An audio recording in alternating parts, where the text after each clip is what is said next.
আমার পক্ষে তো আর ওই অফিসারের হাত পা ধরা সম্ভব না। সে আমাদের কাছে ভালো সাজার জন্য, আমাদের নজর আসার জন্য এই কাজটা করেছে। তবে রিজন যেটাই হোক না বাবা, আমাদের জন্য কিন্তু ভালোই হয়েছে।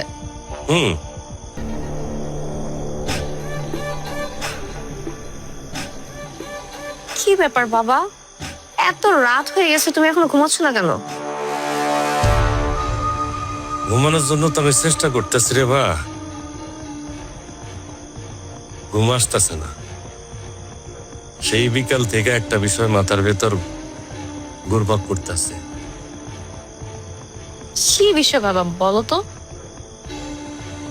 এই অফিসারের এত অনুরোধ করলাম, এত গুলান টাকা সাধলাম, নিল না, রাজি হইল না।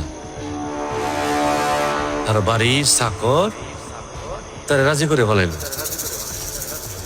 এইটা কেমনে সম্ভব? হ্যাঁ বাবা, বিষয়টা নিয়ে আমিও ভাবছি। তবে আমার মনে হয় কি জানো, ওরা তো আসলে নিচু জাত। হয়তো অফিসারের কাছে গিয়ে হাতে পায়ে ধরে রিকোয়েস্ট করে বলেছে যে আমি তো এতিম, আমার তো বাবা মা নেই, ওনারাই আমার শেষ আশ্রয়, আমার মুখের দিকে তাকিয়ে হলেও কাজটা করে দেন। আর তুমি হলে তো সেটা করতে পারতো না, তাই না? ওর লেভেলই তো অনেক নিচু। এটা অবশ্যই তুমি ঠিক কইছো মা। আমার পক্ষে তো আর ওই অফিসারের হাত পা ধরা সম্ভব না। সেটাই। আর তাছাড়া সে আসার পর থেকে একটার পর একটা ঝামেলা পাকিয়ে যাচ্ছে। সো আমার মনে হয় কি, সে আমাদের কাছে ভালো সাজার জন্য, আমাদের নজর আসার জন্য এই কাজটা করেছে। তবে রিজন যেটাই হোক না বাবা, আমাদের জন্য কিন্তু ভালোই হয়েছে। এটা অবশ্য মন্দ কর নাই।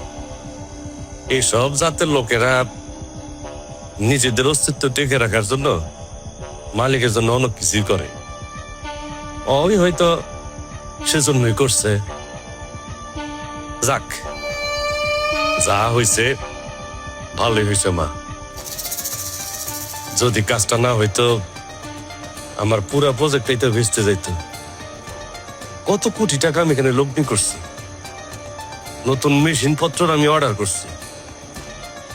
যদি প্রজেক্টটা এখানে মুখ থুবড়ে পড়তো, আমার তো অনেক বড় ক্ষতি হয়ে যেত। যাক, তারপরও আমার কেমন যেন একটু ঘাপলা লাগে। তুমি একটা কাজ করো, ছেলেটার উপর একটু চোখ কান খোলা রেখো। তুমি কোনো টেনশন করো না বাবা, আমি আছি তো। এখন যাও, বৃষ্টি পড়তেছে বাইরে, তুমি ঘুমাইতে যাও। আসো। বৃষ্টির মধ্যে আর কতক্ষণ বসে থাকবা বলো? এখন ঘুমাও, আসো।